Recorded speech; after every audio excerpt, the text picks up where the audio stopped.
There was a man who, while he was still poor, still unproven, still nobody in particular, sat down and wrote a single sentence. One sentence. And then he did something strange. He repeated it to himself, over and over, not as a hope, not as a prayer for something far off.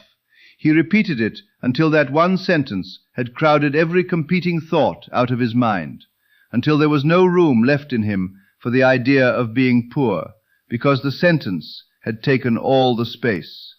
That man's name was Robert Millikan. He went on to win the Nobel Prize in physics. He became one of the most important scientists this country has ever produced. But the sentence came first, before the prize, before the recognition, before a single piece of evidence suggested any of it was coming. Tonight, I am going to give you that sentence. I am going to show you exactly why it was built the way it was built, because every word of it was deliberate. And then I am going to show you how to write your own. This is not a theory. This is the most precise instrument I know for changing the condition of a life. Stay with me. Here is the sentence, the exact words as they were given to me. I have a lavish, steady, dependable income, consistent with integrity and mutual benefit. Now, read that again, slowly, and notice what he did not say. He did not say, I will have. He did not say, I am going to build.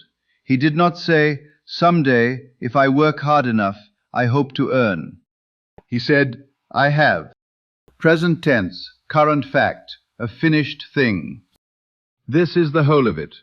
This is the hinge the entire teaching turns on, and almost everyone misses it, because I will be wealthy is not an assumption, it is a confession. Every time you say, I will be, you are testifying to yourself, to the deepest part of you that builds your world, that you are not. You are stating as plainly as you can state anything that wealth lives in the future, at a distance, somewhere you are not standing. And the part of you that builds your life does not argue with that. It does not correct it. It simply accepts the report and constructs a world to match. A world in which wealth is always one step ahead of you, always arriving, never arrived. Millikan refused to file that report. He took his future dream and he made it a present fact. He said, I have, while his pockets were empty, and he held that sentence until the having was the only thing left in him. Now, I know what is rising in you right now. I can hear it, because I have heard it in every room I have ever spoken in. You are thinking, I have done this. I have written the affirmations. I have stood in front of the mirror and said, I am wealthy 100 times, 1,000 times, and nothing moved. The bank account did not change. So either this does not work, or it does not work for me. I want you to hear this clearly, because it is the difference between the people for whom this works and the people for whom it never does. Repetition is not the mechanism. Saying the words 1,000 times is not what moved Millikan's life. If volume were the secret, every anxious person muttering affirmations through gritted teeth would be wealthy by now. They are not, and you know they are not. What moved his life was that the sentence became the dominant idea, the one that crowded all the others out. He did not repeat it the way you recite a phone number. He repeated it the way you sink into a warm bath. He let it fill him until the idea of greatness and security was not something he was saying. It was the climate he was living in, the water he was swimming in, the thing that was simply, quietly true, while everything else fell silent around it.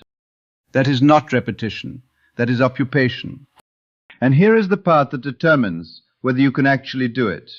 The part the original instruction never quite explained, and the part I want to give you tonight. It takes a specific kind of discipline to hold a single idea until it crowds out all the others. And that discipline has a name. It is an old word, and it has been so badly misunderstood that it now means almost the opposite of what it was meant to mean. The word is meek. You have heard it. Blessed are the meek, for they shall inherit the earth. and you have a picture in your mind of what that means. The doormat, the pushover, the one who never asserts himself, the one who grovels and apologizes and shrinks, the poor groveling thing that the strong walk over. That is not what the word meant. That is not even close. In the original text, the word translated as meek is the opposite of resentful, the opposite of angry, and it carries one specific meaning, the meaning of a wild thing that has been tamed. Think of what that actually means. A wild horse has tremendous power, but the power runs in every direction at once. It bolts, it scatters, it exhausts itself against fences. It cannot be directed, so it accomplishes nothing but its own thrashing. A tamed horse has lost none of the power. It has only lost the scattering. Now the power runs in one direction. Now it can be aimed. That is meekness, not weakness, discipline, the taming of a power that was always there, but was running in every direction and accomplishing nothing. The meek man is not the weak man. The meek man is the disciplined man, the one who has tamed his own mind so completely that he can hold a single high mood, a single assumption, a single sentence, and not be thrown off it by every piece of bad news the day brings him. And that is the man who inherits the earth. Not because the universe rewards humility, because he is the only one who can actually do what Millikan did, hold one idea steady until the world reshapes itself to match it. Everyone else is a wild horse, thrashing between hope and despair, assuming wealth in the morning and confirming poverty by the afternoon. Their power is real. It is simply scattered, and scattered power builds nothing.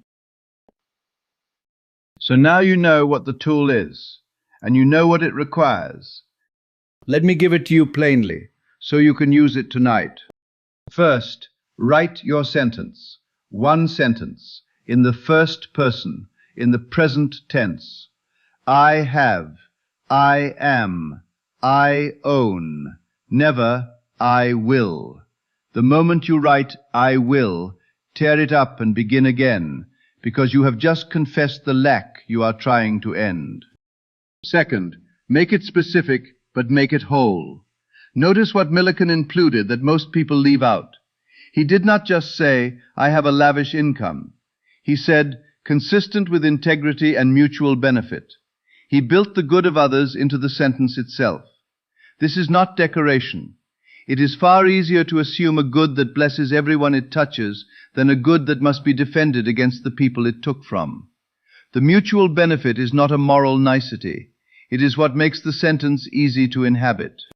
Third, and this is where the meekness lives, when the day brings you evidence against your sentence, and it will, you do not argue with the evidence. You do not fight it. You simply return, quietly, without drama, the way the tamed thing returns to the hand. The bill arrives, the doubt rises, the old world presses its case, and you feel it. You do not pretend you don't, and then you return to the sentence. I have a lavish, steady, dependable income. You return, and you return, and you return, until returning is no longer something you do, but somewhere you live. That returning, undramatic, patient, disciplined, is the whole practice. It is the taming of the wild thing. It is meekness in the only sense that ever mattered. I want to leave you with the thing Millikan understood that almost no one understands. He did not write that sentence to get an income. He wrote it to become the man who already had one. The income was never the goal. The income was the shadow the man casts. He gave his attention, completely and with discipline, to being that man, and the visible world, which has no power to remain different from the man you have become, arranged itself to agree. You have been trying to change your circumstances. Stop. Change the man. Change the woman. Change the one who is standing in your life right now, filing reports of lack to the deepest part of you. Write the sentence that the one who already has it would speak without thinking, and then hold it, the way a disciplined man holds a single high mood, until it is no longer a sentence you are repeating, but a self you are being. You are not waiting for your good to arrive. You are becoming the one it was always going to belong to. Write the sentence tonight, and then, quietly, patiently, without ever once arguing with what you see, be the one who already has it.